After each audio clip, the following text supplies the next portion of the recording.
Hi, Dave Skozig with my next guest, Bob Biss, a gentleman from Wilmington, Delaware. Very interesting story. And we have, in a sense, a third guest sitting behind me with King, and Bob will explain that. Bob, welcome. Thank you so much. Tell me about yourself. Well, I am from Delaware. As a matter of fact, when people ask me where I'm from, I'm famous for saying I'm from the great first state of Delaware. I like to give a little history lesson to identify where I'm from, but grew up here in North Wilmington in Carcroft.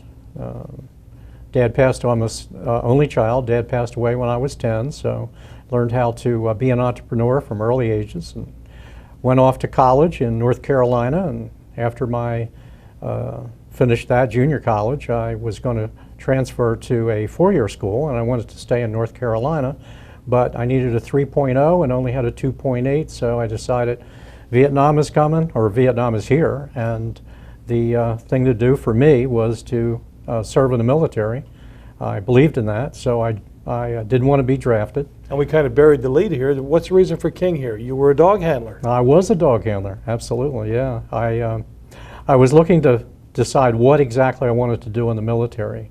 I settled on the Army, and I settled on military intelligence until one day I saw a picture in Look magazine of a Marine on a hill on a little berm with a German Shepherd, and I right away, that was on a Sunday afternoon, Monday morning, I called my recruiting sergeant. I said, "Sergeant, does the Army have dogs?" He says, "Indeed they do."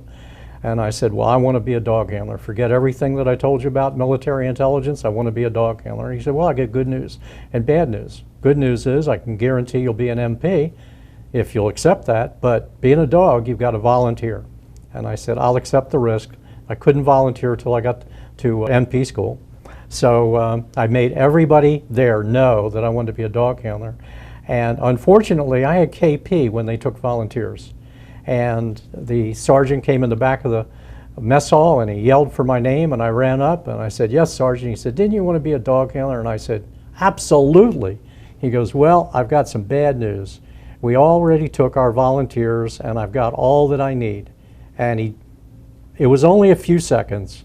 And then he said, "However, we got about that much room at the bottom of the requisition form for volunteers, and if you get your sorry butt down to the orderly room before I do, I can probably squeeze your name." And I became a dog handler. And we should interject at this point that Bob is going to be the guest speaker when we dedicate the War Dog Memorial on August 22nd here in Dover, Delaware, 10 a.m. We were invited to come to that. And Bob has an interesting story about his dog. There's also a story, a lot of interest in dogs. I know there's a movie out right now called Max. That's right. Which is about a military dog. That's I've seen right. it. And I think that interest really is sparked right now with something like 5,000 dogs have been used in Iraq and Afghanistan alone. Yep. So tell me about your story now that you're back in the Army, back in Vietnam, you become a dog handler. What are some of the highlights of that? Well, the first highlight was going through the training. We had our first week was obedience, the next 2 weeks were agitation, then we had 3 weeks of scouting, of searching. And at the conclusion, to graduate from dog handler school, we had to find an individual in a deep hole in the middle of a cornfield, or sugarcane field, I should say, which was probably 8 to 10 acres in size. And by using the sense of the dog, which is pretty much smell at that point, we had to work the dog right up to the individual. We had to do it during the daytime, and then the final test, the final exam, was at night. And King and I succeeded both times without any problem whatsoever, and I'll never forget the feeling I had.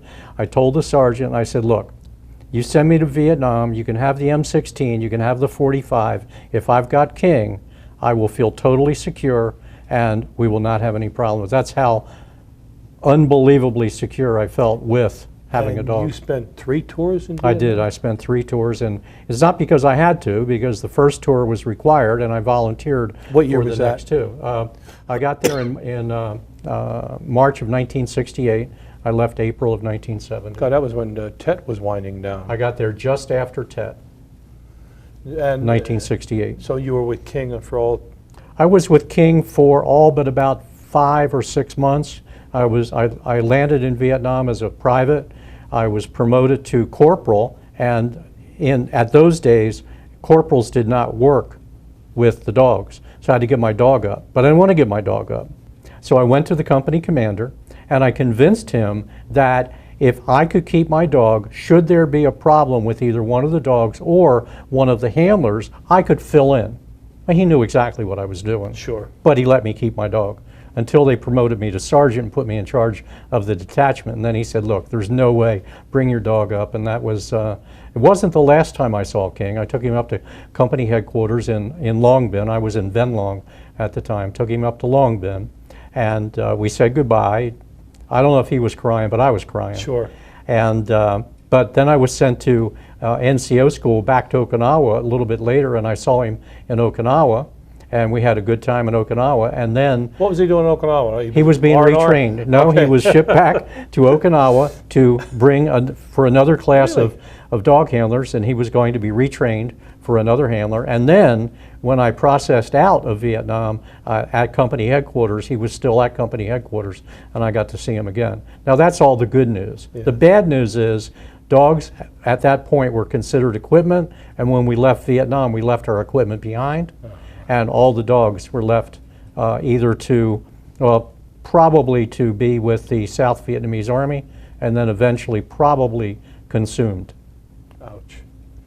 So I imagine to this day, obviously, if you brought the picture, and that was one of the requirements when we asked you to speak at our Yeah. unveiling of the dog ceremony or the dog memorial on August 22nd, you said, I need to bring my picture. I said, you better bring that picture. Yeah. So, Well, I had this, I commissioned a painter in Venlong, Vietnam to do that. I gave him a 2x3 inch, that as a photograph, 2x3 inches. He drew grid lines on it and he painted that picture. And most people think it's actually a photograph when they see it in my office, but you it's still not. think about It's about a 45-year-old oil painting. oh my gosh.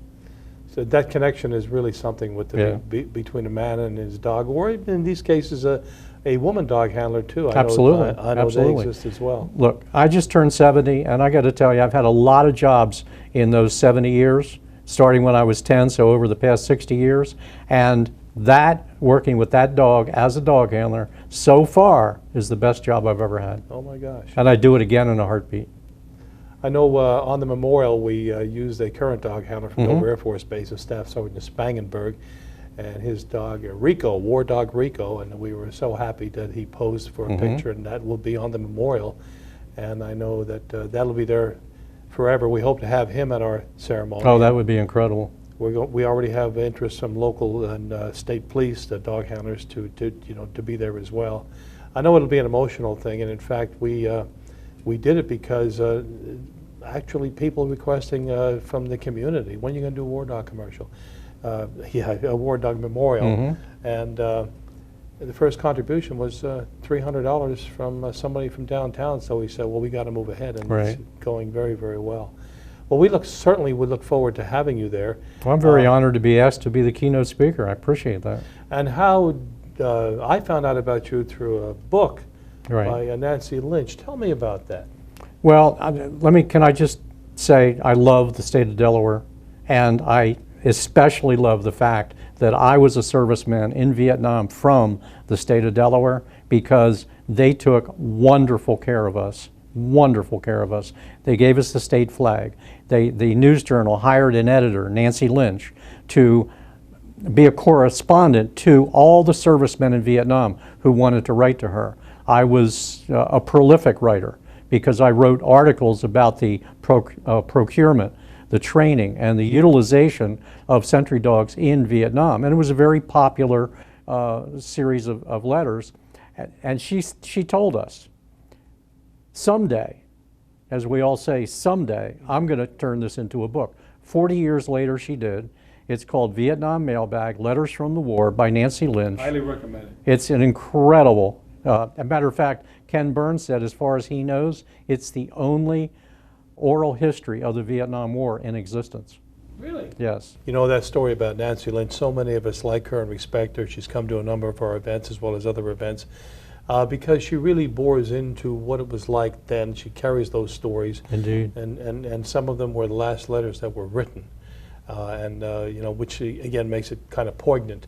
Yep. But she's at most of our events. Her book is available, a beautiful coffee table book, and we hope that people come down to the ceremony on, in August, the 22nd at 10 a.m. here Kent County Memorial Park. And we look forward to definitely having you there and recounting some of the stories and talking about King. Oh, I'll be telling a few stories. Good, because I know there's a lot of people that are going to be tuned in very closely who also were dog handlers, Yeah. and people who won't have their dogs there, but people who know exactly what it means. Sure.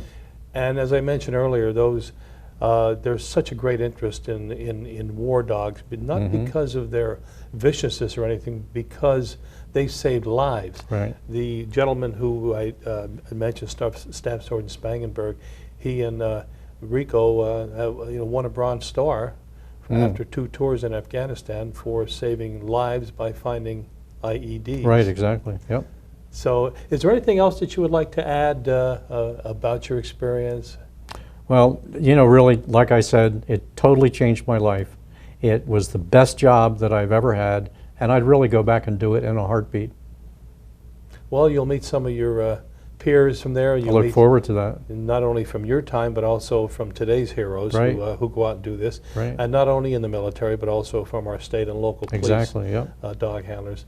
Bob, it's been great to have you with me. Well, thank you. I appreciate the opportunity to share. We look forward to getting together next month at Great. this time. Thanks so much. Very You much bet. for being here.